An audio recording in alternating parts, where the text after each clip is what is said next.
A paz seja com todos. Eu quero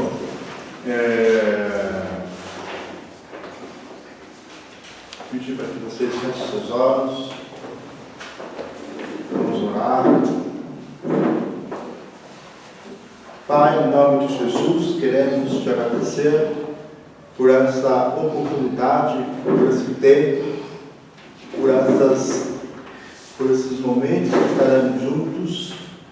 Pai, em nome de Jesus, suplicamos a Ti que nos auxilie, nos ajude nesse processo, que a Sua palavra seja penetrada, que a Tua palavra seja ministrada, que a Sua palavra venha nos trazer cura, refrigério, restauração, no nome de Jesus. Senhor, nós temos a compreensão de que somos limitados e precisamos de Ti. Sabemos o quanto estamos limitados e precisamos de sabedoria, de conhecimento, e só o Senhor é que pode nos oferecer. Seja conosco, Pai. Seja conosco, Espírito Santo. Seja conosco, em nome de Jesus Cristo. Amém. A nossa matéria hoje, agora, ela tem ela chama-se Psicologia Aplicada. Essa disciplina da Psicologia Aplicada, você tem duas formas de ministrar. A primeira forma seria uma maneira muito mais teórica e necessária, porque trata-se da relação psico, religião, sociedade. É a junção das disciplinas como psicologia, sociologia e teologia. Essa disciplina ela surgiu nos últimos 2 anos por requerimento do MEC. É uma exigência do MEC. E essa disciplina, eu tive ela na ciência da religião, das duas formas, né? De forma teórica e de forma prática.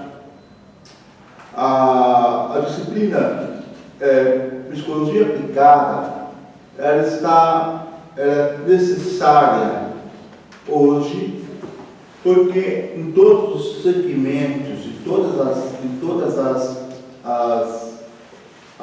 organizações, seja empresarial, seja ONG, seja religiosa, qualquer instituição, as pessoas estão contratando ou estão selecionando, estão demitindo, baseado muito mais no que eu vou chamar de que é a inteligência emocional.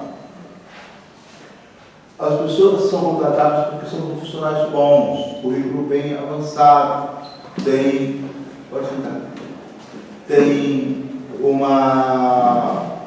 amplos conhecimentos. Porém, muitas das pessoas não têm condições de se relacionar com outras pessoas. Elas se dão bem no quesito conhecimento, mas ela é muito ruim no que diz respeito ao relacionamento. Então, essa disciplina ela está relacionada à psicologia pastoral, porque a psicologia pastoral você tem uma ênfase mais detalhada a respeito de como diagnosticar diversos casos. Aqui na Psicologia Aplicada, a gente vai desenvolver como nós podemos identificar perfil de pessoas. Quem aquela pessoa se enquadra no ministério? Como aquela pessoa pode se desenvolver no ministério? Então você vai ajudá-los. Líderes, pastores, hoje tem dificuldade de por exemplo, você assume um departamento ou uma igreja e você então tem 4, 5 obreiros muito bons, mas daí muitas das vezes é muito cacique para pouco índio. E todos, vão colocar assim, 4 caciques para 100 índios. E aí você pensa assim, nossa, como que nós podemos trabalhar com tudo isso de cacique? Certo? E aí a pessoa fala, agora vai, tem bastante gente ajudando. Só que não é assim que funciona.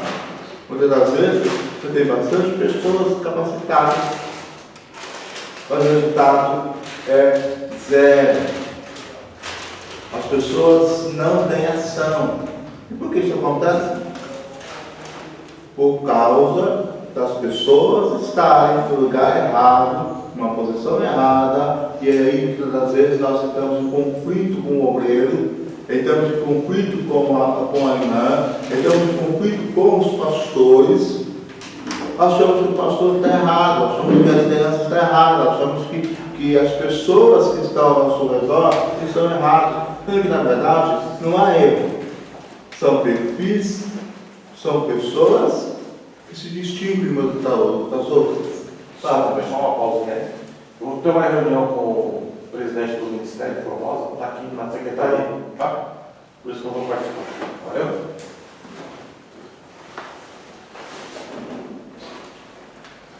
Então, o que nós precisamos desenvolver nessa disciplina? Primeiro, uma autoavaliação.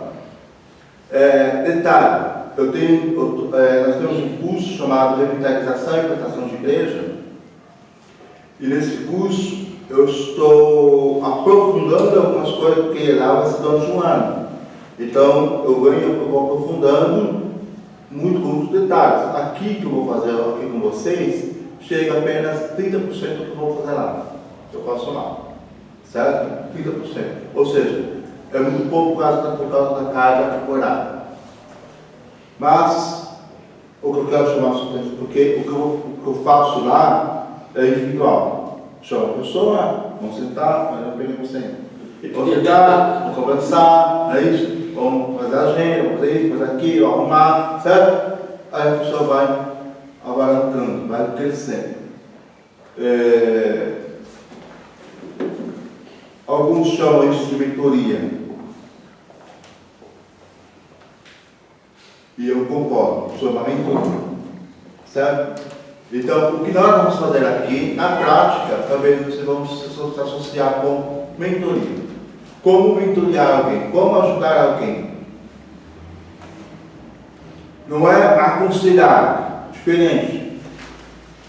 O aconselhamento é totalmente diferente. Essa é uma outra área que nós vamos desenvolver no próximo semestre, aconselhamento específico. Métodos. Existem vários métodos de aconselhamento. Certo? Eu acho que vocês não tiveram aconselhamento, tiveram? Não, vocês não tiveram. Então é a disciplina que vai, quando vocês retornarem de férias, vocês terão essa disciplina, que é o aconselhamento. Bom, abram sua Bíblia em Gênesis, no capítulo 45. Está estranho a próxima? Aqui fazer.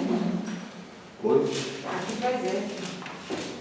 Ela está estranha, mas... É que aqui faz eco, não faz eco? Porque quer dizer, está muito lá em silêncio. Não, mas é o teto não baixo.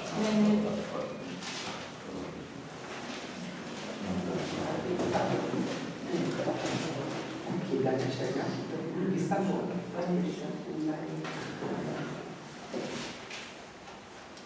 Gênesis 45. Deixa eu ver o que for.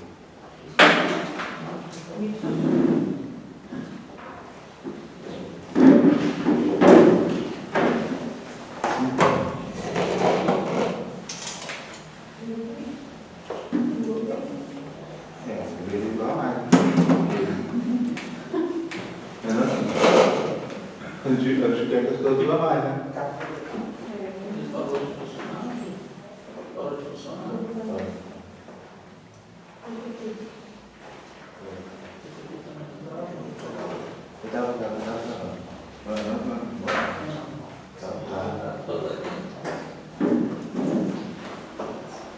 Quem conhece a história de José? José é um homem típico, e eu quero fazer essas analogias. Alguém está questionando por que estamos nessa roda e tal. Por quê? Porque a gente tem um formato, não no estágio de aula. Porque às vezes seja um formato mais de conversa, bate-papo. Rapaz, Tá? tudo bem? Bem, obrigado. Bom, você tem aqui.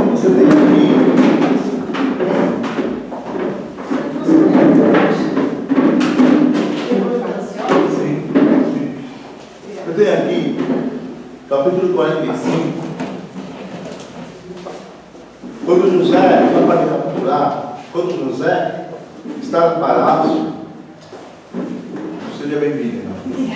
Quando José está no palácio, e José está agora recebendo os seus irmãos.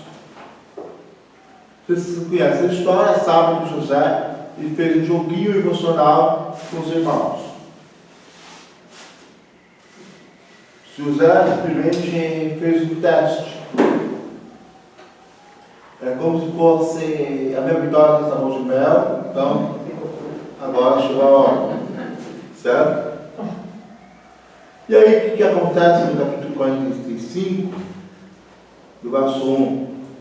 Então José não se pôde conter diante de todos os que estavam com ele, e ele clamou: fazei sair todo homem de diante de mim. E não havia homem algum com ele, enquanto José se deu a conhecer seus irmãos. E ele chorou em voz alta, e os egípcios e a casa de Faraó ouviu. E José disse a seus irmãos: eu sou José, acaso ainda vive o meu pai? E seus irmãos não lhes puderam responder, pois eles estavam conturbados com a sua presença. Imagina a situação. Conturbado aqui dá a sensação de que eles ficaram desesperados. É agora que a gente vai morrer. José disse a seus irmãos: aproximai-vos de mim, eu imploro. E eles se aproximaram. E ele disse: eu sou José, irmão de vocês, a quem vendestes ao Egito. Olha só.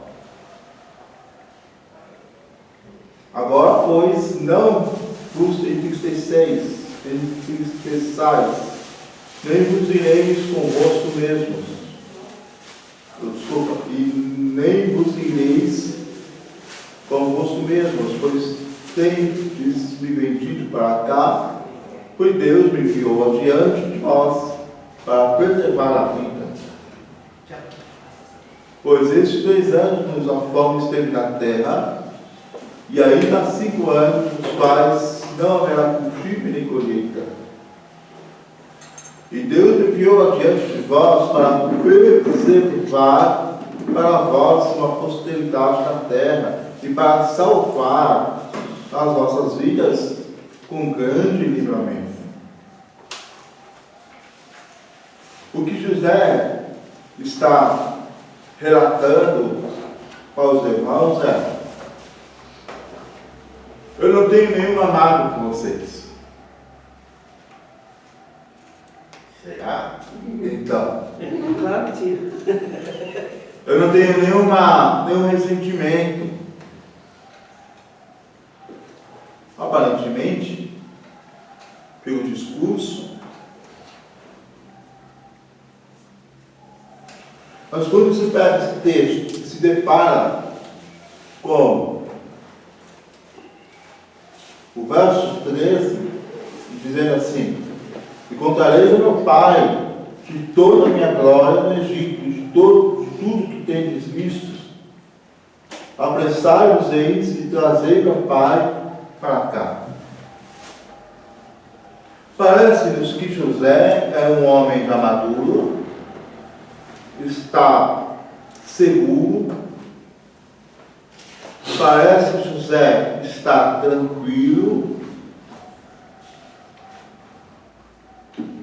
mas esta frase, trazei meu pai e vejam a glória, a honra que eu tenho, é exatamente a ideia quando José, ainda na infância, quando criança, ele chegava para os irmãos e falava: vocês irão se curvar a mim.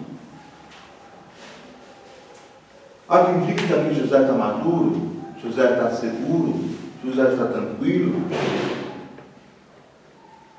E a história dele revela muitas coisas excepcionais, extraordinárias. José foi um homem que foi além daquilo que se poderia esperar. Você não vê José chorando, gritando, blasfemando, mas nesse momento, nessa cena, José grita de tal forma e chora de tal maneira que todos escutam. E é exatamente esse choro que denuncia o que estava na alma de José. Está entendendo? Por que eu estou pegando esse texto? E aí a gente vai trabalhar ele baseado nesse texto e no outro que está em Provérbios, daqui a pouco a gente lê. Porque a pergunta é, se alguns de vocês devem estar pensando: eu tenho idade para sonhar?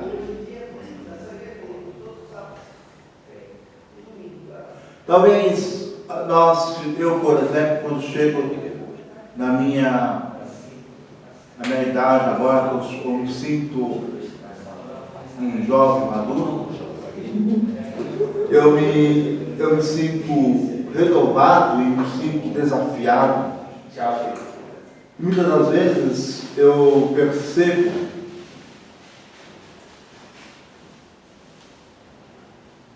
que existem coisas que eu não poderia ter evitado.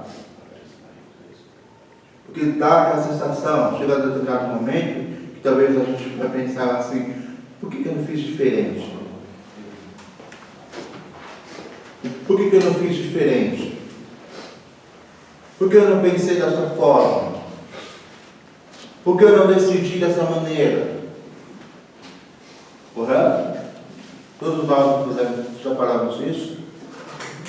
Todos nós já perguntamos: mas Senhor, por que o Senhor permitiu isso? Que eu tomasse essas decisões?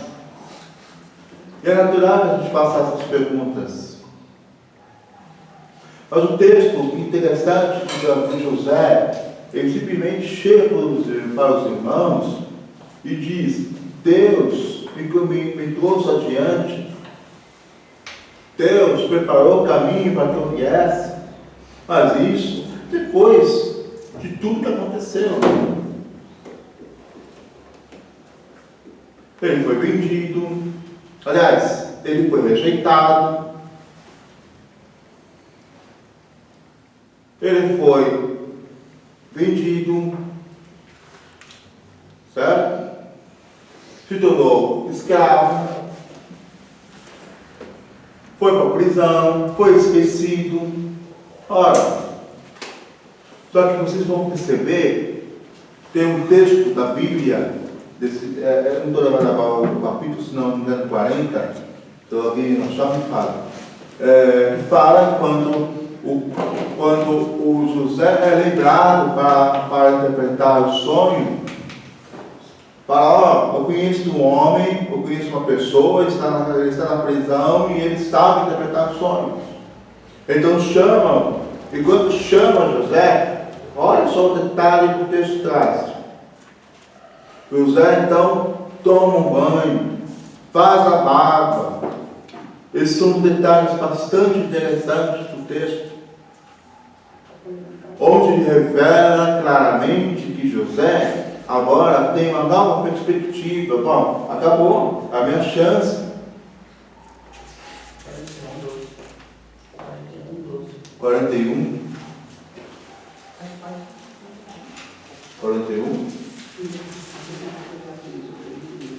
12. 12. Pois bem, havia ali conosco um jovem hebreu, um escravo do capitão da guarda. Contamos a ele nosso sonho e ele nos revelou seu significado, proporcionando a cada um de nós a interpretação exata do seu próprio sonho. Esse é o texto. E tudo aconteceu de acordo com ele e nos encerra. Foi restaurada a minha posição de confiança e o padeiro foi enforcado, empalado. Assim que ouviu isso, o faraó mandou chamar José e foi trazido às pressas da prisão onde estava. Depois de se barbear e trocar de roupa, apresentou-se perante o faraó. Olha só esse detalhe.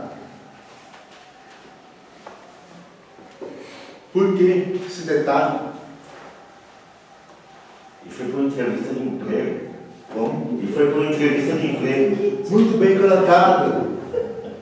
É aí que eu quero chamar a sua atenção. Existem situações em que Deus coloca, existem momentos em que Deus vai nos colocar, vai nos dar uma oportunidade. Eu pergunto, você está preparado emocionalmente para isso? Não estou falando de intelectualidade, não estou falando de conhecimento, não estou falando de tons, eu estou falando de emoção. Você está pronto para receber uma proposta vinda de alguém que é superior? Está entendendo? Porque, se você perceber, alguns homens que Deus levanta, por exemplo, Moisés. Eu não sei falar. É isso? Olha só o emocional de Moisés. Correto? Moisés. E aí, quando chega junto do faraó, por exemplo, naquela ocasião, Arão, que ia junto com ele, também se atrapalhou. O emocional deles estavam abalados, eles não estavam tontos, emocionalmente falando. Estou entendendo? Mas teve um outro contexto em que Deus faz uma proposta. Olha quem faz a proposta? Deus faz uma proposta para Moisés, eu vou eliminar todo o povo e vou começar um novo povo a partir de você. Tem pastores que ouvindo isso falam assim, muito obrigado. Livra mesmo. Certo?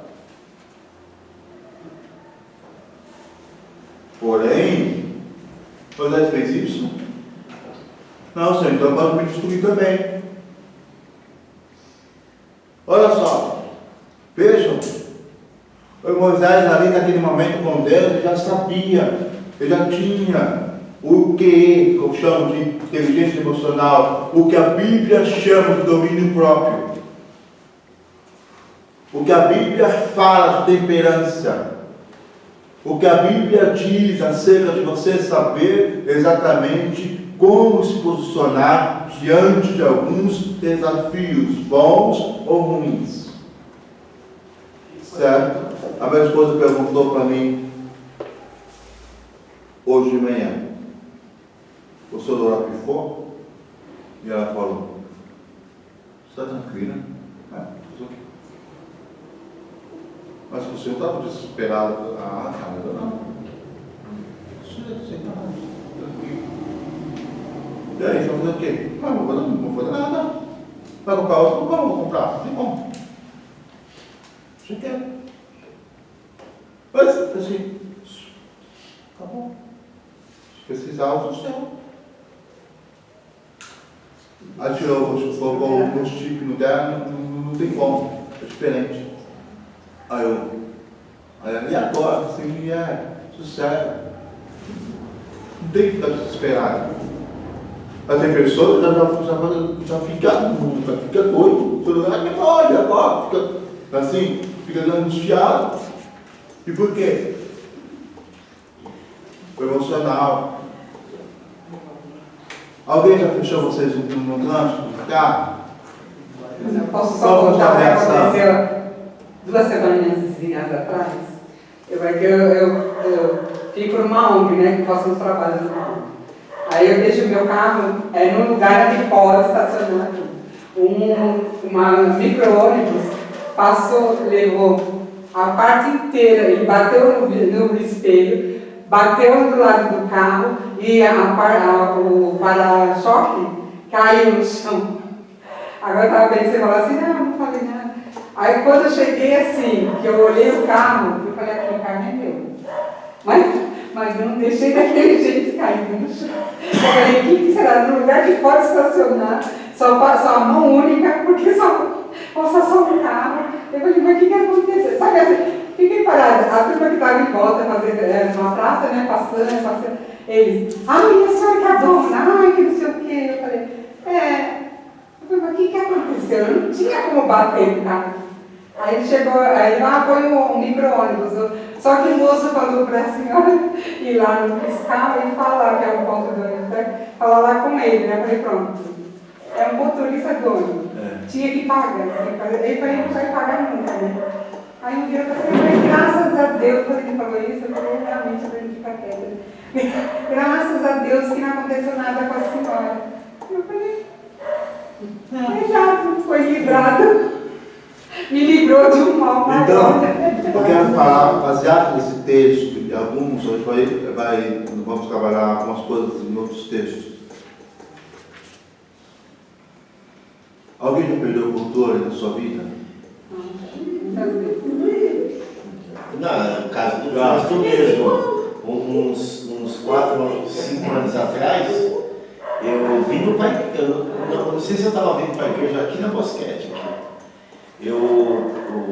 Na Bosquete, a Bosquete fica carro dos dois lados, e tinha um carro manobrando saindo do apartamento, ali da Bosquete.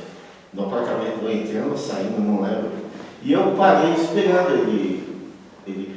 O carro que estava atrás de mim, pensa, o cara ficou 5 minutos buzinando para mim cortar o carro, dar um jeito ali. Eu falei, não, calma, ele. Mas ficou uns 5, enquanto o carro estava manobrando, ele buzinou. Tá bom, aí o carro saiu, eu encostei, deixei ele passar. Aí fui atrás dele, eu segui ele meia hora buzinando atrás dele. Você ficou? Meia hora, esse carro ia, eu ia atrás buzinando. Ele ficou doido. Eu fiquei meia hora buzinando. Eu rodei toda a vida do Gustavo até isso. Vamos falar hoje um pouco de como nós podemos mudar o jogo, como nós podemos criar hábitos emocionais que vão nos auxiliar, inclusive no tratamento com outras pessoas a partir das pessoas que estão muito próximas de nós, seja no serviço, no trabalho, no ministério, em casa. Então, a pergunta que eu faço é, na verdade, uma afirmação. A primeira coisa que nós temos um hábito de fazer é resolver problemas depois. É interessante que José, ele vê os irmãos, ele já vai encarar a situação. Fica de longe, assim, tal, mas ele encara. Jamais deixe para amanhã um problema que você pode resolver hoje. Primeiro ponto. Tem alguma dificuldade, resolva. Aí temos uma pergunta: como é que você vai crescer na vida se não resolve problemas? Você tem como você vai crescer se você não resolve? Certo? Como que você vai crescer na vida? Você está difícil. Ô Rafael, eu não estou vendo você, fica aqui pertinho. Ficar aqui partilhando. Você está assistindo sua falta. Eu estou aqui, eu estou bem aqui, Não, mas eu estou te vendo. Fica aqui mais pro meio aqui, ó. Igual você está lá. pro meio. Aqui, ó. Você está fugindo de mim. Está fugindo? Então, Como é que você vai crescer na vida se não resolve problemas? Impossível. A história de José do Egito e também de Daniel na Babilônia mostram exemplos de pessoas que foram bem-sucedidas em terras estrangeiras. Eles foram bem-sucedidos. Vejam, José recebe uma oportunidade, certo? E nessa oportunidade, José, então, ele faz a barba, troca sua roupa, se apresenta. Interpreta o sonho. Em frações de minutos, ele é coroado príncipe do Egito.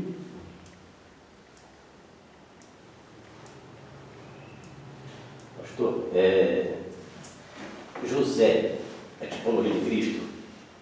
É uma tipologia? José é uma tipologia de Cristo? A tipologia de Cristo, José. Porque tem coisa que ele faz, tem coisa que ele faz que tá ali, ó. Existe sim. Existe sim, uma tipologia sim. De comprar os escravos, né? Sim, tem uma tipologia De sim. ofertar os 20% para Faraó, Sim, né? tem sim. José é um tipo do Messias. Na verdade, o seu nome está lá na ilustração, a ideia é exatamente semelhante. Porque ele compra o povo todo, né? O povo não tinha mais nada para dar, Para oferecer. ele acaba comprando, né? E transformando eles em escravos. E o povo trabalha em si, parece que Tem sim, tem essa linha aí. tem sim. Depois do povo foi Bom, escravo também. Por que as pessoas existem no meio do caminho? Essa é uma outra pergunta. Por que você desiste no meio do caminho? Se acha incapaz. A palavra desistir está relacionado a esgotamento. Você está esgotado, você para. Certo? Você está cansado, você para. Então você parou, desistiu. Certo? O esgotamento é sinônimo de inteligência emocional baixo nível. Ou seja, você está na zona de perigo. Desistir, talvez seja por qual circunstância. José desistiu? Ele poderia ter oferecido a proposta. Olha só uma outra proposta que José recebeu. A esposa do seu chefe. Ali ele poderia ter uma proposta brilhante. Veja, mas ele fez isso, ele cedeu a isso. Por quê? Porque ele sabia aonde ele quer chegar. Veja, quando Deus te dá um sonho, quando Deus coloca no teu coração algo, você tem que assimilar que as circunstâncias podem te conduzir a isso, por mais que você pareça que está retrocedendo, por mais que você pareça que está recuando, parece que você deixou isso, deixou aquilo, tiraram de você tal coisa. Isso significa que Deus está trabalhando no seu emocional para que você possa chegar no momento certo e dizer: estou pronto. Não existe homem aprovado se não houver tempo de angústia. O grande problema nosso é que nós não gostamos da angústia. Mas, veja, o sofrimento é o megafone, o sofrimento é o instrumento de Deus para moldar nosso caráter, moldar nosso temperamento, moldar nossa personalidade e moldar, inclusive, as nossas emoções. Está claro para vocês? Por essa razão, nós precisamos entender que ninguém em plena energia física pensa na possibilidade de desistir. Vejam, homens que criaram a energia que temos hoje. Tentou, não desistiu. Homens como, por exemplo, da Apple, os celulares, o avanço da tecnologia, eles não paravam, eles lutavam, eles conquistaram seus espaços. Homens como, por exemplo, o Lutero, com o luterismo, com a igreja luterana, o Calvino na igreja presbiteriana, a Aureliano para Cristo, enfim, vários homens se destacaram pelo fato de não desistir. E por que não desistiram? Porque na verdade já perderam. Vejam, antes de olhar nas biografias dessas pessoas que têm como referência de sucesso, seja no ministério, seja na empresa, seja em qualquer lugar, eles vão perceber que esses homens perderam alguma coisa. Foram rejeitados por uma situação, foram desprezados em outra situação, foram massacrados em outra situação. Ora, que falar de Beatles? Conhece a história deles? Não é verdade? Foi recusado pelas gravadoras. Foi recusado, mas de repente estourou. Virou. Eu quero dizer que existem situações que é necessário aprender, precisamos aprender a perder. Veja, nós precisamos aprender a perder. Quem não aprende a perder, não aprende a ganhar, porque quando ganha, perde uma vez. Aprender a perder, tudo bem. Eu acho que eu aprendo a perder, porque só vivo perdendo. Agora, sofrimento demais faz as pessoas, se as pessoas não tiverem uma aberturazinha, cair na fé. Então, mas deixa eu fazer uma correção. Não é que sofrimento demais, é que existem pessoas que não aprendem com o sofrimento. Elas sofrem, talvez, vejam, existem situações que nós precisamos ter maturidade para aprender. Aí a pessoa errou de novo, para continuar sofrendo. Então é necessário, muitas das vezes, ainda vamos aprender aqui, existem pessoas que não aprenderam a falar não. Existem pessoas que não aprenderam a escolher prioridades na sua vida. Existem pessoas que negociam seus valores por qualquer situação. E aí sofre. Você tem que saber aonde você quer chegar primeiro. Onde eu quero chegar. Então, diante daquele alvo, eu preciso aprender a se relacionar o que isso vai ser bom para que eu possa chegar aonde Deus vai me levar. José sabia onde Deus ia levar ele. José tinha consciência do que Deus estava querendo com ele. Ele tinha convicção dos sonhos que Deus deu para ele. Por essa razão, ele estava sofrendo. A proposta da esposa de Potifar era tentadora. Mas o que ele fez? Não, nem que isso cause perda. Causou perda. Mas ele sabia o seu propósito. Está claro? Mas eu acho assim, que é fácil quando você sabe qual que é o seu objetivo. Porque ele recebeu um sonho de que todos os irmãos iriam se abaixar perante a ele. Quando você tem esse objetivo, que você vai vencer, agora quando você não tem, e os propósitos chegam até perto de você, é o que nós vamos aprender aqui, ó. Só para sair daqui antes de saber qual é o seu destino. E o destino de ser. Você vai sair daqui aprendendo, vai ver só. Terminando essa disciplina, você vai falar assim, nossa, eu nasci para isso. Não nasci para isso. Já foi revelado, já foi aquele que eu nasci. Tá bom, bom, é preciso sair desse círculo vicioso para traçar uma rota emocional. Círculo vicioso é aquela ideia de passividade, aquela sensação de comodismo. Não deu certo porque fulano não deixou. Não, meu irmão. Você sabe porque você quis. Está entendendo? Você precisa assumir as suas responsabilidades. Então esse ciclo, sabe? Fui predestinado para ser perdedor. Existem pessoas que têm essa mentalidade. Então, para sair desse ciclo, nós precisamos agora desenvolver algumas habilidades. Primeiro, pode escrever aí, autoconhecimento. Autoconhecimento.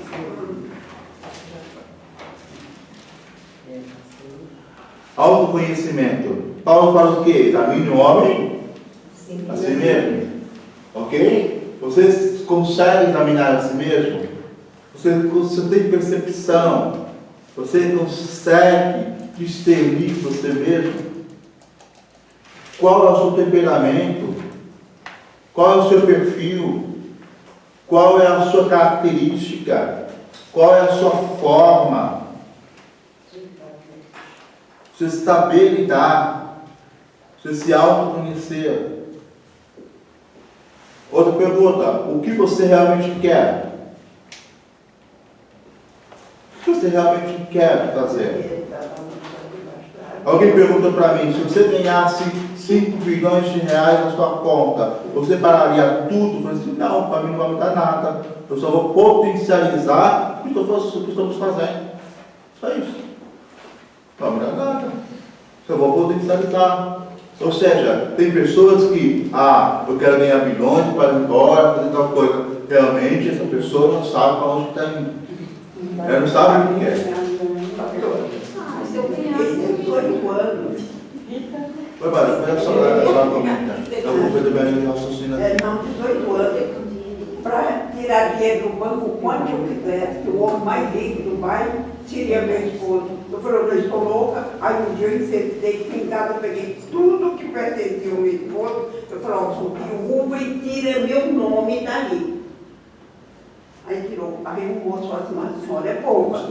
Devia pegar os milhões. Eu falei, eu não. Saiu a cadeia. Tá certo. Bom. Autoconhecimento. O que você é e o que você realmente quer. Bom, quem eu sou? Tá certo? Jesus tinha concepção de quem ele era. Jesus tinha concepção de quem ele era. E qual é o propósito dele na terra? Por essa razão, sabendo do seu propósito, ele estava consciente que a morte era um meio, fazia parte. Segundo, analisa um pouco se há sujeira emocional na sua vida. Como que eu faço isso? Por exemplo, o que você anda acumulando em sua vida que precisa ser descartado, jogado fora? Eu vou dar um exemplo, que isso reflete no nosso emocional, inclusive no nosso espiritual. Por exemplo, você tem um monte de roupa lá no guarda-roupa que você nem usa.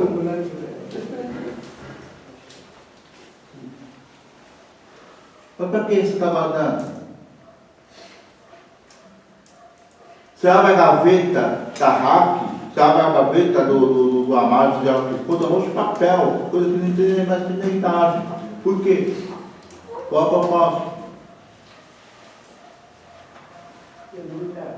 Então, é necessário que você faça uma varredura, limpa, joga fora. Limpa isso, joga fora.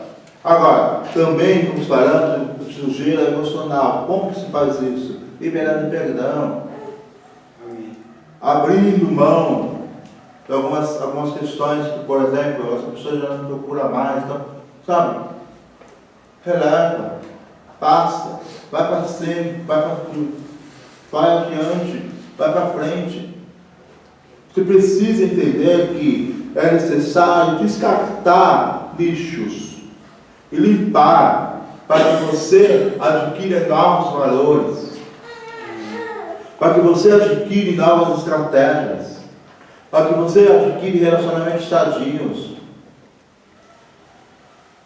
Aqui nesse texto, você vai perceber que José, ele chega dos irmãos, chora, grita, e aí o que acontece? Pronto, no lado seguinte você não vai ver mais questionamento entre eles. Resolveu o problema. Olha, pastor, então eu nunca entendi esse texto de José. Porque desde criança ele era o mais, tipo assim, eu faço, eu sou, eu não sei o quê. Tudo bem. Os irmãos venderam ele, porque ele era o queridinho do pai. Agora, quando ele fez tudo isso, que ele trouxe os irmãos, ele falou para os irmãos quem ele era.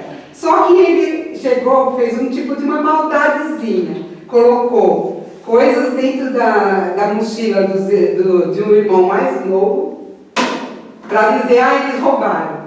Traga o papai, traga não sei o quê. Mas mandou colocar dentro da mochila, né, prata, ouro, não sei o quê, e depois aí descobriram pelo caminho, vocês fizeram isso? Onde está tudo? Então, né, a dúvida minha é o seguinte, se ele tinha acabado de chorar, se ele tinha...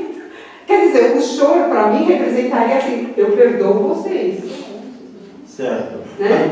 Agora, de repente, ele faz uma traição dessa. Quem sabia que os irmãos deles eram covardes e não iam voltar. Não, mas Eles não iam voltar. Mas não, mas Eles não iam voltar. Não é só um momento, mas é o processo de Deus trabalhar a nossa cor interior. Ele faz isso também porque sabe que os irmãos não iam voltar, ele fica com mais novo por isso. Ele ficou com mais novo por isso. Faz várias Ele vezes. sabe que os irmãos iam ficar com ele. Exatamente. Deus Porque ele já tinha mercadoria. não Eles é iam isso voltar. que tem que ser. Eles não iam voltar. Dá para aproveitar para. Não era muito rico, ele tinha até pegar o. ingrediente suficiente para fazer uma temporada. Então, eles não, igual o falou, ele precisou usar uma artimanha para que o pai dele. E sem dizer quem ele era ainda, entendeu? Ele não tinha que. Ele não fez uma maldade.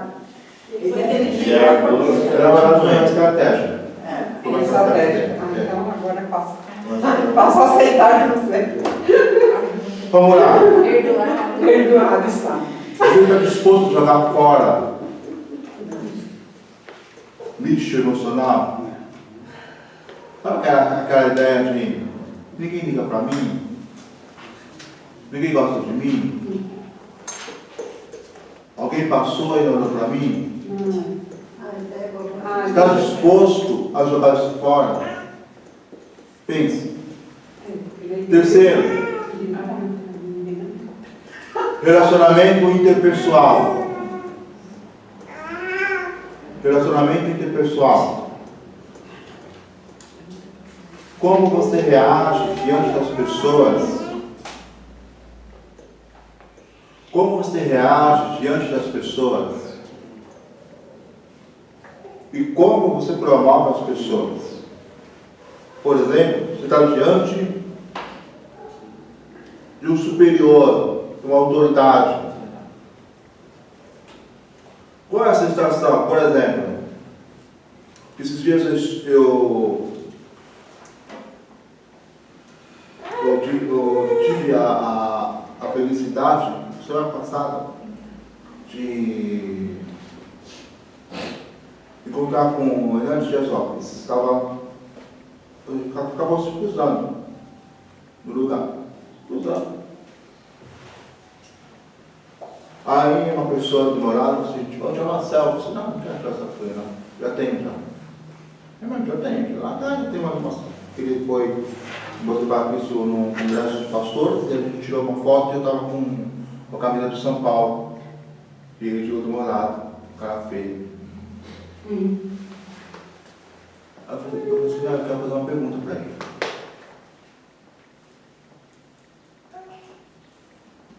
Eu perguntei, você acredita que as cartas que Jesus fala em Apocalipse é uma demonstração, é como se fosse uma lava-jato das igrejas da época? Aí, não estou pensando nisso não, é boa ideia, é isso mesmo, concordo. Quando você está diante de uma pessoa que você admira, que você tem respeito, você quer tirar selfie? Você quer perguntar alguma coisa que você talvez tenha dúvida? Está entendendo? Você, agora as pessoas falam aqui, tira selfie aqui e tal. Não tem problema, não tem nada de errado nisso. Faça isso, mas aproveita a ocasião e pergunta. Conversa. Se possível, dê o seu WhatsApp, eu peço o telefone dessa pessoa, cria relacionamento. Eu te pergunto, você fica recuado, meio nervoso, com vergonha, ou você é ousado e está disposto a criar uma ponte?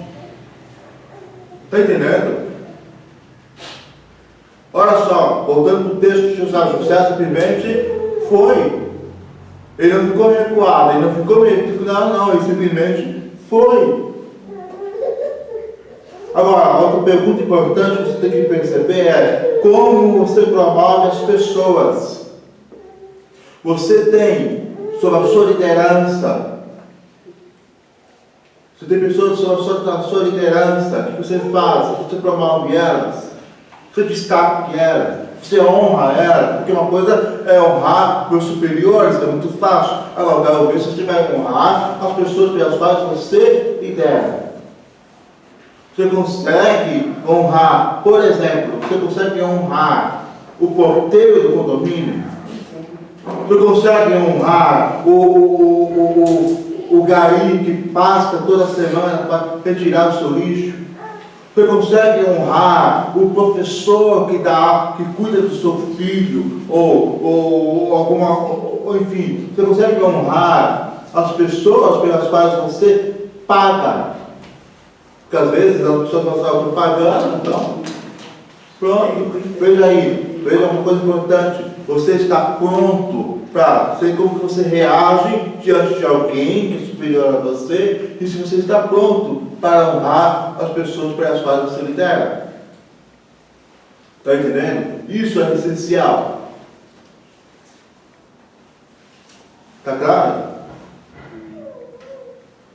É importante que a gente perceba que, por exemplo, se você for olhar a história de Daniel, a história de José, eles eram pessoas que tinham debaixo dele pessoas que amavam estar com eles.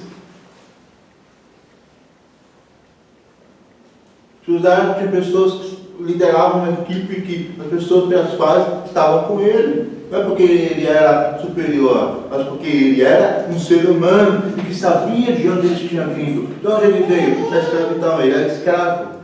Embora filho de Jacó. Mas diante do Egito, não. Diante do Egito, ele era um escravo. Então, é importante que você perceba que, primeiro, o autoconhecimento, segundo, o sujeito emocional, terceiro, relacionamento interpessoal, quarto, sensibilidade de reconhecer emoções de outras pessoas. Sensibilidade de reconhecer emoções em outras pessoas. Por exemplo,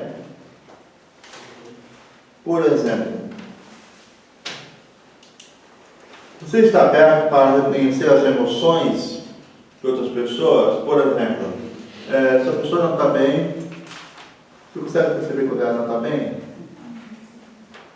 Consegue perceber por que ela cantou mal aquele dia?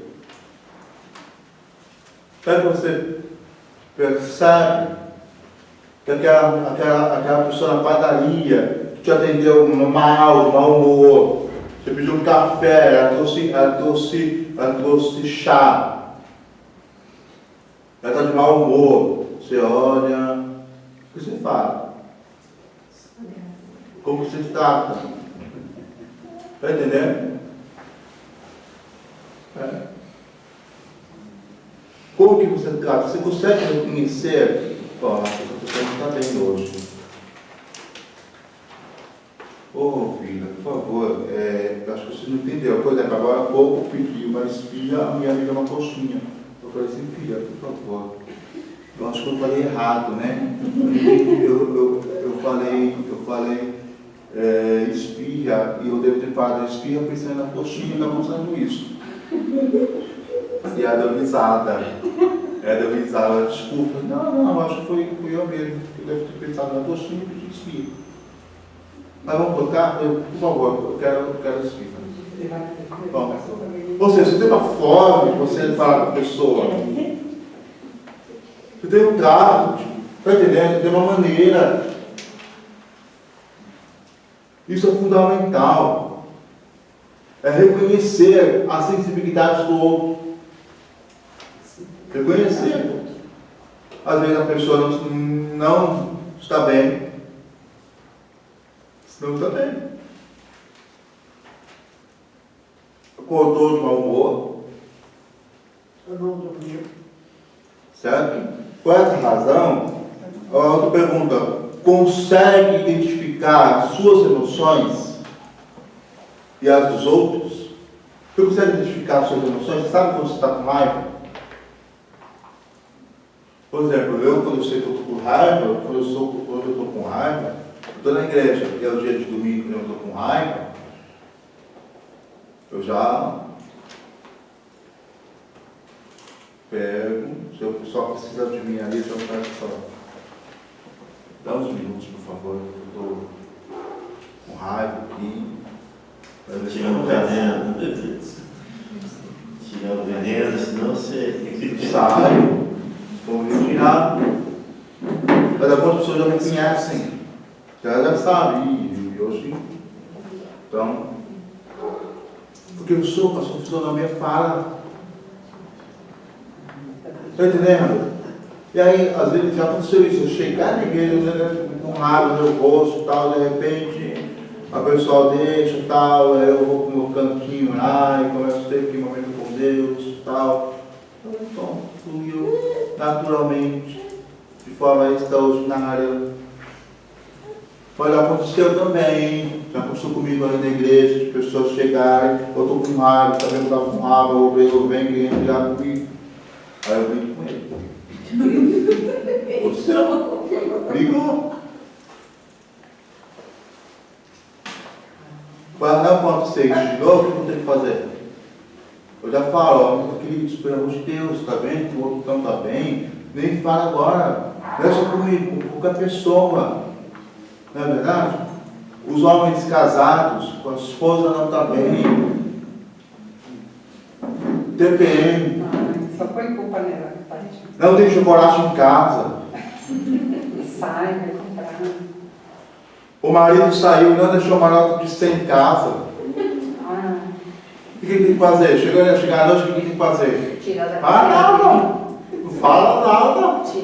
Não, eu quero. Tá certo? Mas, se os homens pegarem e falarem assim, ó, eu vou sair, você já não está bem hoje, tá? Sabe o que eu vou fazer? Eu vou dar uma notinha de 100 para ela hoje. Sabe? No outro momento. Pensou? Pensou? Qual é a sensação dessa mulher? De alegria, de felicidade? Depende, você vai perguntar onde você tirou esse dinheiro. Está querendo me comprar? Se de manhã você não tirou, ou ontem à noite você não tinha dinheiro, e hoje você te deixou. Eu fiz esse teste só para vocês vierem, não só no cartão. eu tenho que deixar o cartão de perto. Não, porque deixa bem, qual que é o seu problema? Por que você está me dando esse dinheiro? Vocês são ingratos, vocês são ingratos. Peraí, você não sabe. É, Rafael, Resolveu são ser, ingratos, porque mulher, você né? quer, o que você deu, o que você não Mas quer. ele está falando Vamos lá, cadê a Rafael?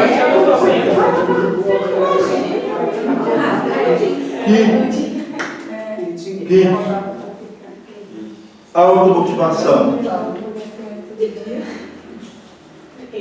Você consegue se automotivar? Você consegue se automotivar? Sabe aquela sensação de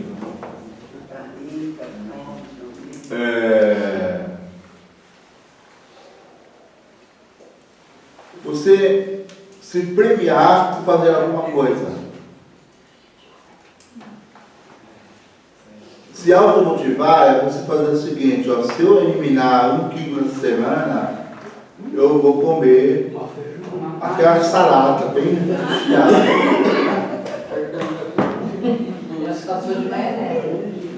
Ou, não, gente, agora sério, nós precisamos entender que nosso cérebro, o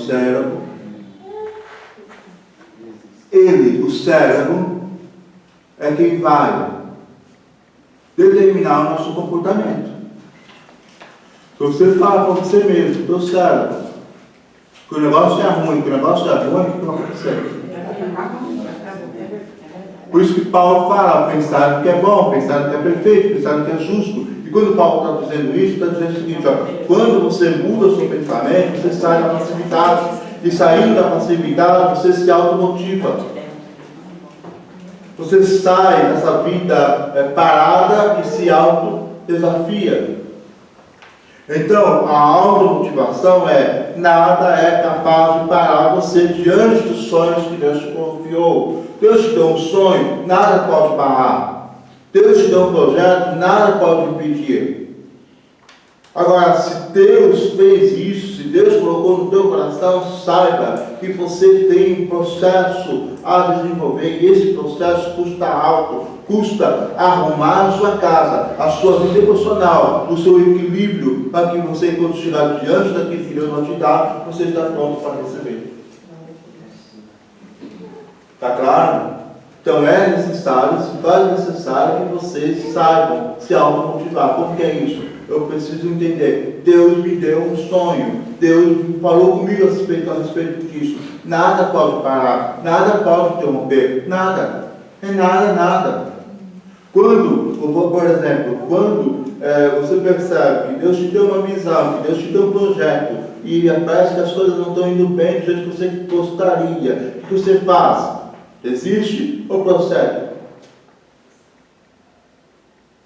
Por exemplo, a igreja de Vila Nova York, Deus mostrou para mim claramente o que Ele queria fazer comigo ali. Mostrou poderosamente a maneira que queria fazer. No entanto, já no começo, as pessoas, um monte de gente querendo ajudar, aquela coisa toda e tal, o Espírito Santo falou para mim assim: não, isso não vai dar certo. Eu não estou levantando essas pessoas para te ajudar. E aí, o que eu fiz? Fiquei recuado. Simplesmente fui desenvolvendo o trabalho. Aos poucos, as pessoas foram, porque as pessoas vieram com a ideia de nos ajudar, mas com o quê? Que queriam pregar, queriam fazer isso, mas não queriam o quê? Pintar, não queria lavar, não queria pintar, não queria fazer nada, só queria estar no público. Logo, o que eu fiz? Amado, é o seguinte, aqui é só eu que vou ministrar. Logo, só foi saindo. Foi saindo. E hoje, eu tenho uma igreja. Eu não estou satisfeito, não estou. Nós estamos no caminho certo. E por que isso acontece? Quando a pessoa, olha, chegou o ponto das pessoas, o próprio pastor presidente fala para mim assim: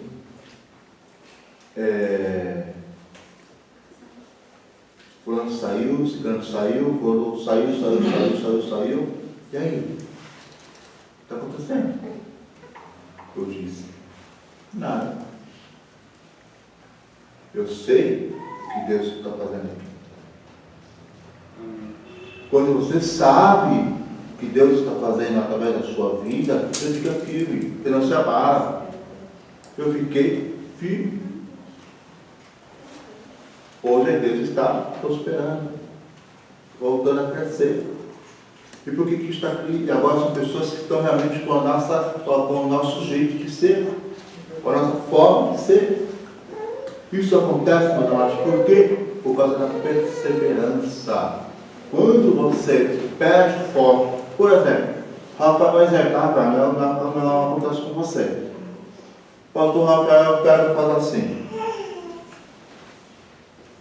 hoje eu vou abrir um culto no lar, na casa da casa.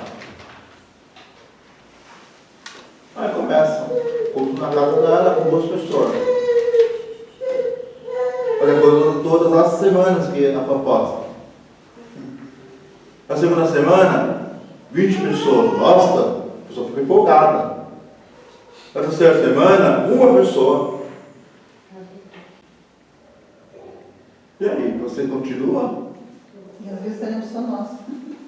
Às vezes estaremos só nós lá nas vezes. Mas é assim que acontece. Orando e continuando, e depois vai ficando. Às vezes com menos, às vezes com mais. Olha, é assim que acontece.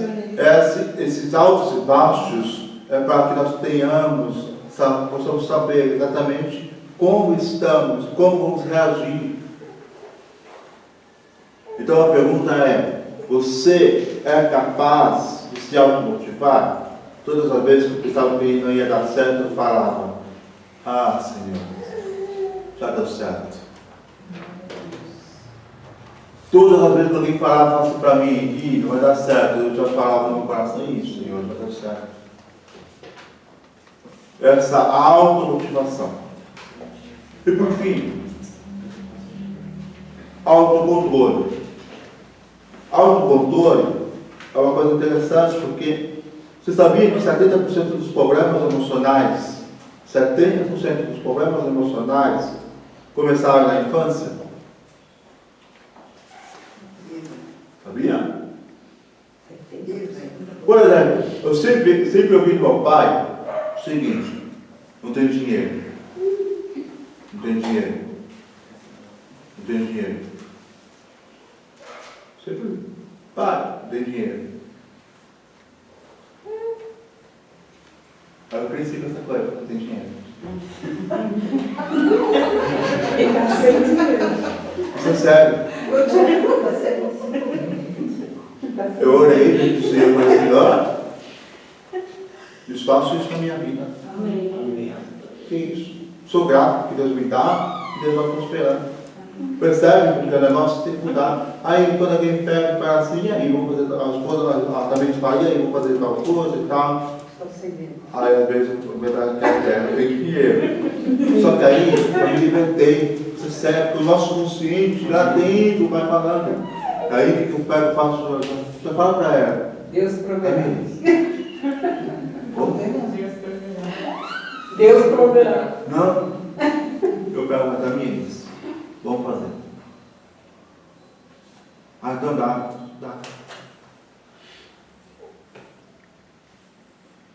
Aí eu olho na conta. Quando eu olho na conta, tá lá o dinheiro. Dá pra fazer. Você dá o primeiro passo. Deus cuida. Andarmos no sobrenatural. Isso é fé. Mas a fé é uma fé inteligente. É, não é? Pastor, É inteligente. Pastor, vou fazer até um comentário aqui em cima disso que o senhor está falando. E eu acho que na vida ministerial, tanto os homens quanto as mulheres, incluído a gente e tal, todos nós temos um chamado. Todos nós temos um chamado. Mas tem um momento e tem um local, né? A gente não pode querer antecipar isso, né? Ah, eu tive chamado, então a hora é agora, o momento é esse. Eu acho que tem a hora e tem o local para a coisa acontecer. Eu aconselho a todo mundo aqui a assistir um filme chamado A Vida de Brian, do Monty Python. O cara se confunde com Jesus. Ele acha que ele é Jesus. É uma sátira sobre Jesus Cristo. E assista esse filme, é uma comédia antiga esse filme. E ele acha que é Jesus. Desde o começo ele é confundido com Jesus e ele está fazendo um milagre. Aqui acontece um milagre, ele pensa que foi ele, mas é Jesus que está do lado, entendeu? E assim vai. E eu acho que a gente tem essa síndrome de Brian. A gente está numa comunidade, está num grupo aqui, aí, meu amigo ali, você vai ser o pastor. Mas era ele. E aí, Como você consegue identificar se é ou não é? Porque eu como líder, Deus me capacitou para liderar. Ok? Eu tenho que ter autonomia. Deus falou, a vara está na tua mão. Correto. Ok? É vida de oração, tem que ter uma vida de oração. Mas se minha personalidade é desequilibrada, Aí que tá. eu Como você consegue? tenho uma personalidade. Como você consegue, lá atrás, pessoas que não desistiram do caminho? Por exemplo, muitos gênios são dotados de pouco de esquizofrenia, é aquela coisa de loucura. Alguns gênios, né? Mas como você consegue identificar com essa sensação de poder? Porque quando a gente começa a fazer algumas coisas, não, eu consigo, eu posso tudo aquilo que fortalece e tal, verdade. Ou é mentira? É verdade ou é mentira? Eu posso? Paulo fala que não. Paulo está dizendo eu posso passar por situações constrangedoras, mas eu posso passar por situações boas. Eu posso ter fartura, como posso não ter. Eu posso ter dinheiro, como não ter. Mas em todas as áreas, Deus está me fortalecendo. Certo? Agora, você tá com a mesa farta. Deus te fortalece como? Inteligência emocional, equilíbrio emocional, domínio próprio. Aquela coisa, ó, eu tenho, mas eu não sou Messias. Certo? Porque é exatamente isso. O grande perigo de muitos líderes é: eu posso, eu tenho, eu consigo, eu sou. Mas para quê? Está se mostrando muitas vezes, né? Aí entra nesse erro. Exato? Entra nesse erro. Aí a pessoa entra numa crise de identidade. Entra numa crise de identidade de Elias.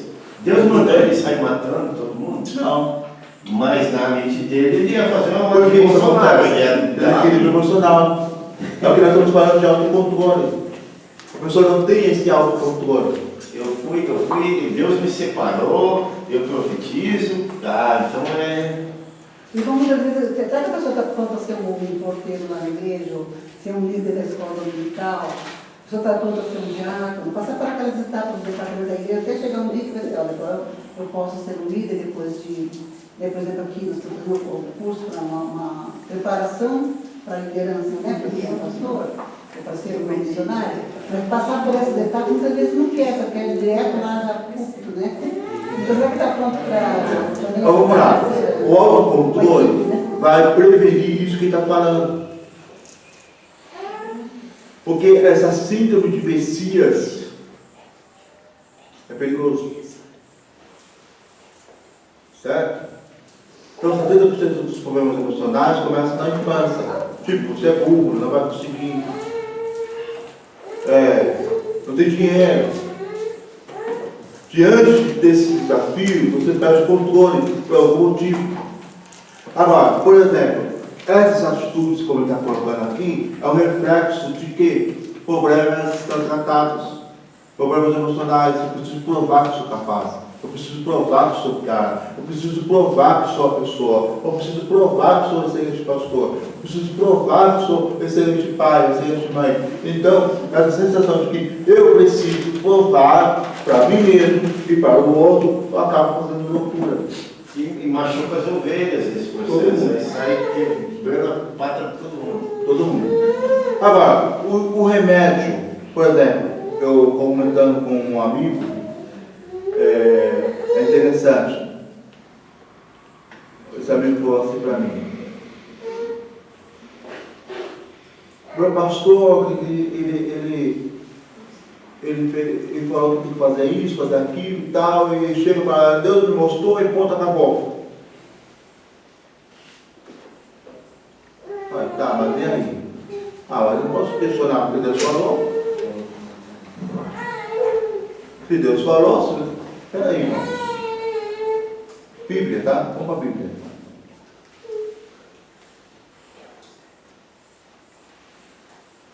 Houve um momento que Paulo precisou confrontar Pedro. Não foi? Então, existem situações, a igreja de Bereia, pesquisando, para ver o que estava falando, que era verdade mesmo. É necessário que todos nós líderes estejam cercados de pessoas idôneas, maduras, emocionalmente falando também. Emocionalmente falando. Meu pastor esses dias falou para mim assim: eu tenho saudade de você, porque aqui comigo do meu lado, você chegava no canto e falava, olha, isso aqui não está legal, isso aqui é assim e tal. Eu falei, mas tem um monte de pastores aí que faz isso, você não faz, só fica um pouco jurando, só fica dando tapinha nas costas. Amados, quando nós queremos, inclusive, cuidar do rebanho de Deus, nós precisamos também cuidar dos pastores. Pastor não é pastor sozinho, solitário, entra do abismo. Algo aconteceu com Elias. É necessário, é fundamental. E onde estava o discípulo de Elias? Onde estava o discípulo de Elias? Onde estava? Por essa razão que Deus pega, se irrita com esse homem, fala, olha, você não é o cara, você não é tudo isso que está pensando que é. Existem muitos outros que não se curvaram a esses falsos deuses, existem muitos outros que estão também diante de mim. Agora volta e unge os seus alunos, os seus discípulos. Uau! Tapa na cara. Ela não tinha mais como retornar. Bom, Elias está no céu. Elias foi honrado. Ok, mas o seu ministério acabou ali. Ele poderia produzir muito mais. Parou. Por falta de autocontrole.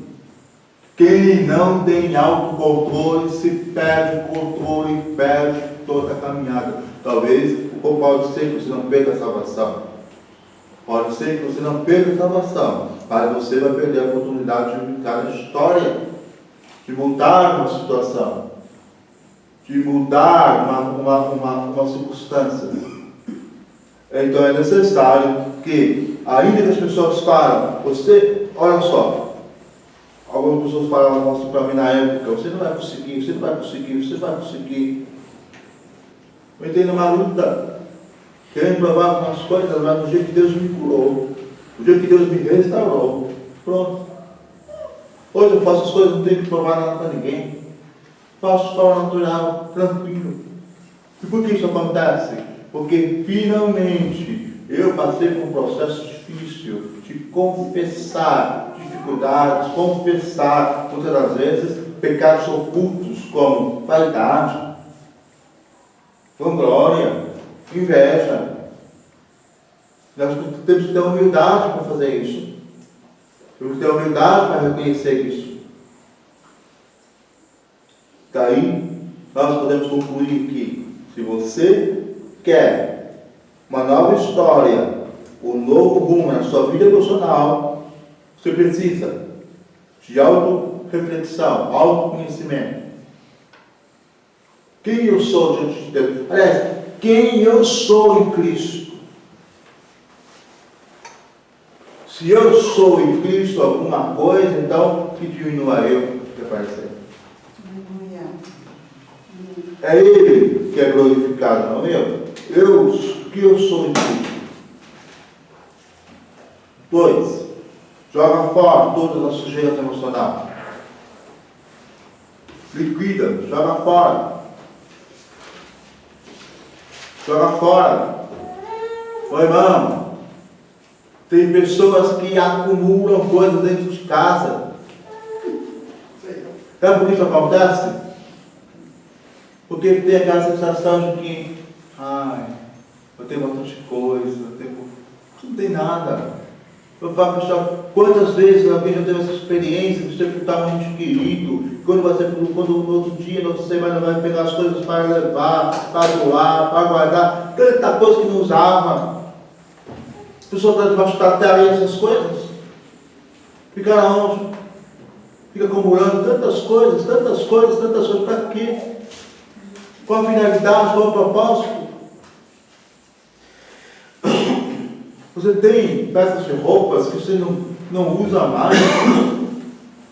Não, mas eu gosto. Por favor, reveja a sua vida. Reveja a sua posição em Deus. Terceiro, relacionamento interpessoal. Como você reage diante das pessoas. Sensibilidade de reconhecer emoções de outras pessoas. Quinto, automotivação.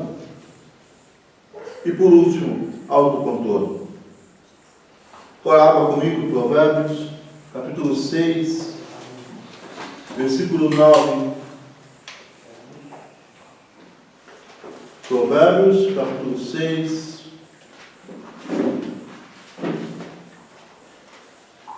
Provérbios, capítulo 6, verso 9 a 11.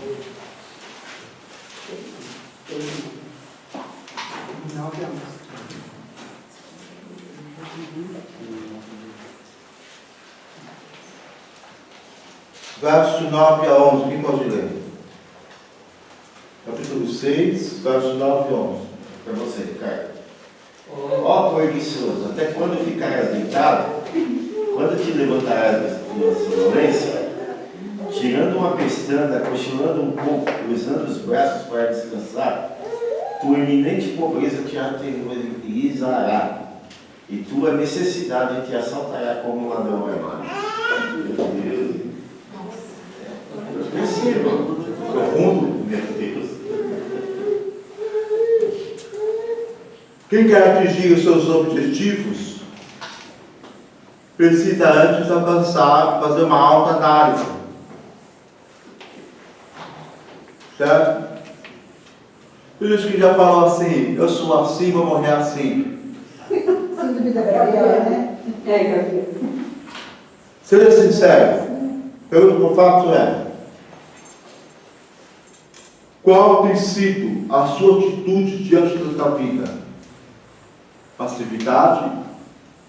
Comodismo? Deixa a vida me levar, a vida leva eu?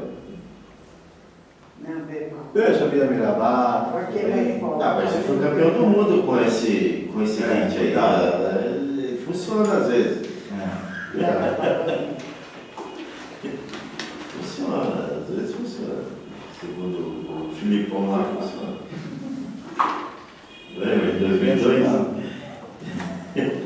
Como você tem se colocado diante da família? Como você tem se colocado diante das pessoas? Como você tem se colocado diante dos desafios da vida?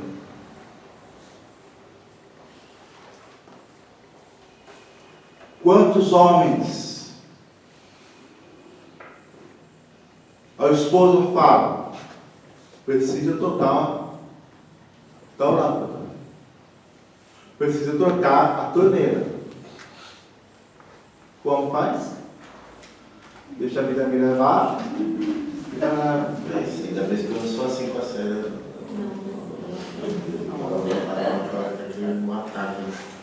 Agora, quando queima o chuveiro? Quando queima o chuveiro, o homem vai arrumar, porque ele precisa do chuveiro.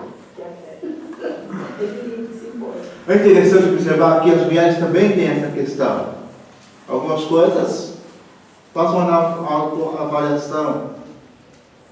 Como você tem se colocado diante das oportunidades? Deus te chamou para o ministério, o que você faz? Eu não estou preparado, Senhor. Eu não estou pronto.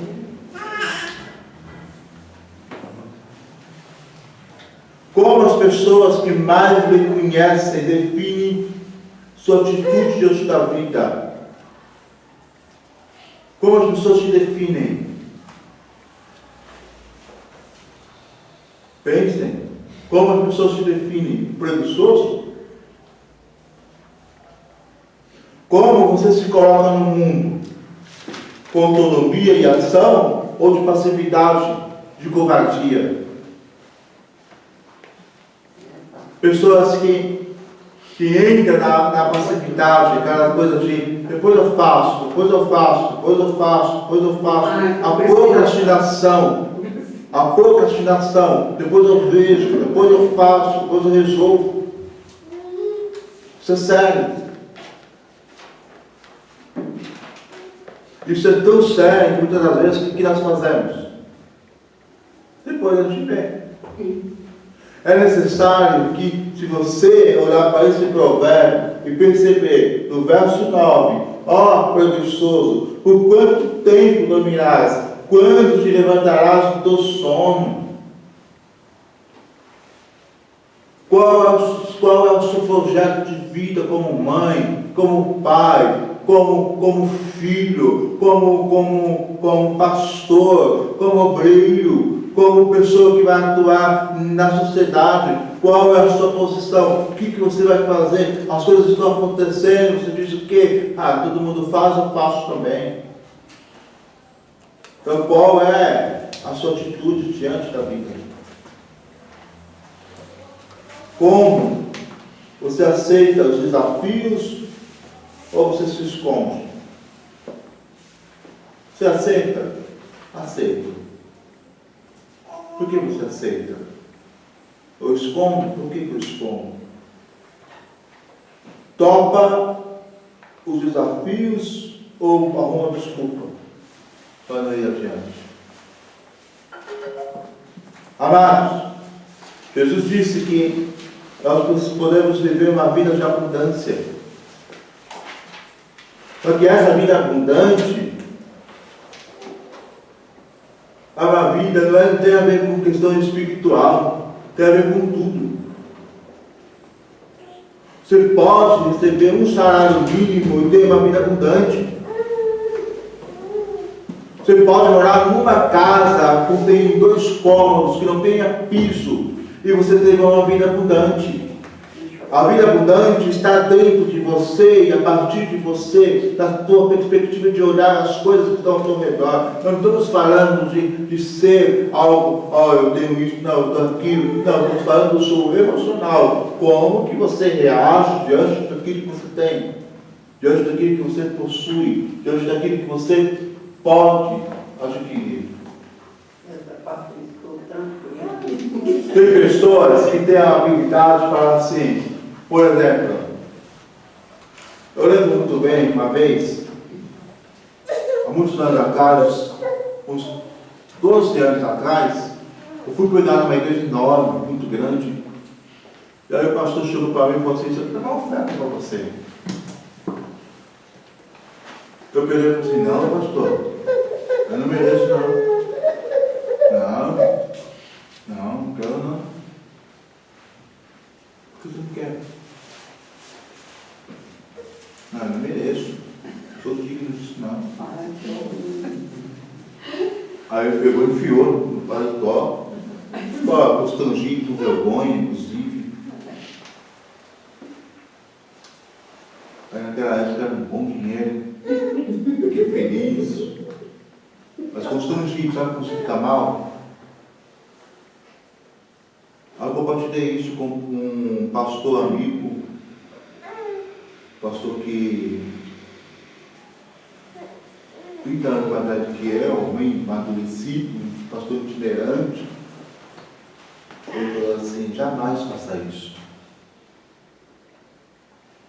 Se alguém está te dando, é porque Deus está te honrando.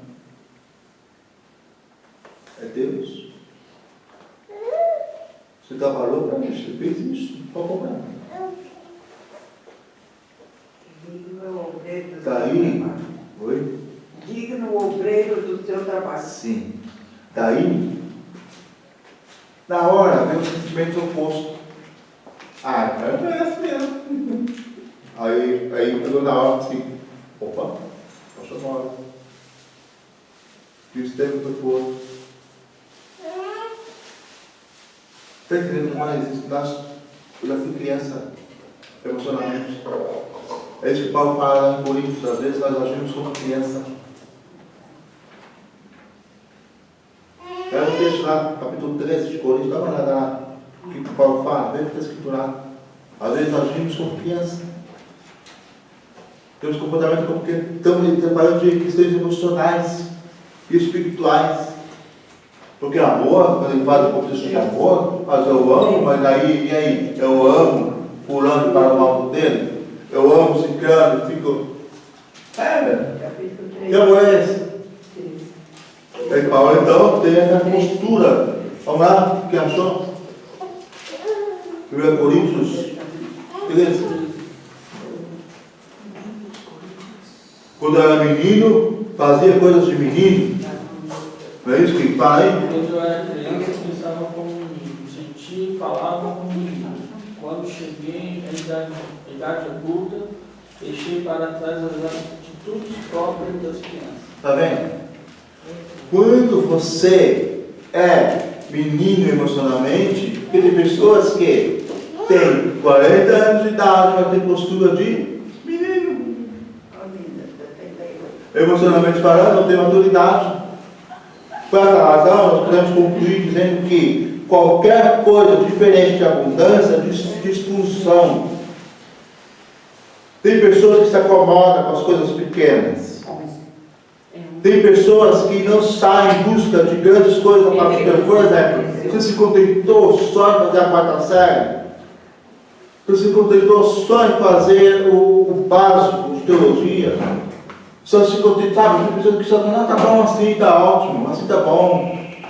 Tem pessoas que só se contentam em ter alguma coisa. Meu, se você pode crescer, continuar crescendo, cresça. Se você pode ter, tenha, desenvolva. Se é Deus que está te dando esse tempo, essa oportunidade, esses recursos, vai. Mantenha-se firme. Não pare de crescer. A vida emocional, ela conta muito na nossa decisão de fazer ou não. Quando a gente fala assim, estou cansado, talvez, tenho que parar para descansar. Mas parar, não ficar como preguiçoso. Mas parou, refletiu, descansou, levanta e segue, caminha, avança. O que eu preciso fazer para sair da zona de conforto? Eu quero concluir dizendo 7 coisas. E nós vamos trabalhar isso ao longo das próximas aulas. Nós teremos 4 aulas a partir da semana que vem, hoje dia 5. Primeira coisa que nós vamos falar é o que você precisa para sair da zona de conforto. Você precisa de sabedoria e de mentoria.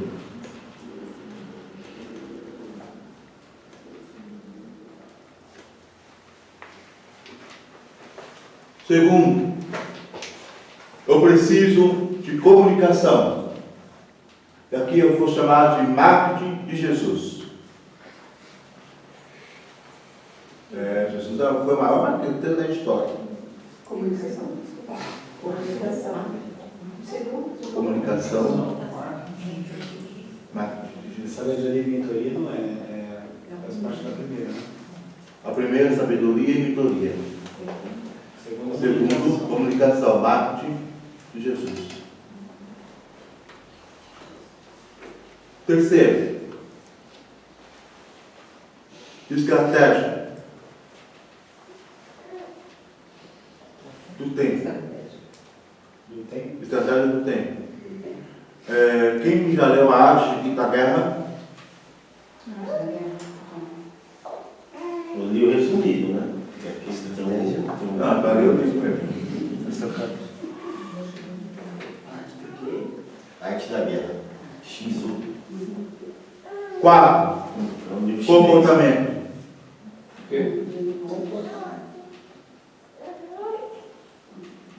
Um filósofo chinês que escreveu. 5.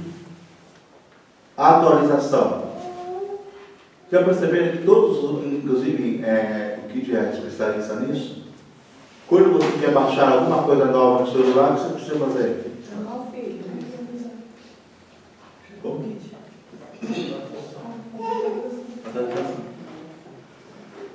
Se você quiser receber algo novo da parte de Deus, você precisa atualizar.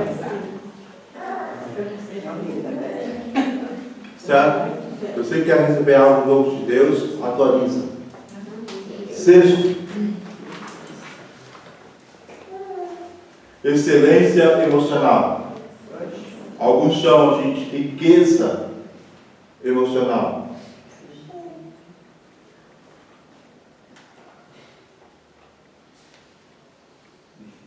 Sétimo, por último,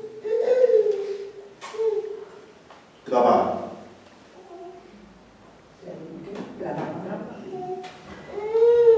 Nós vamos falar tudo isso a partir da semana que vem.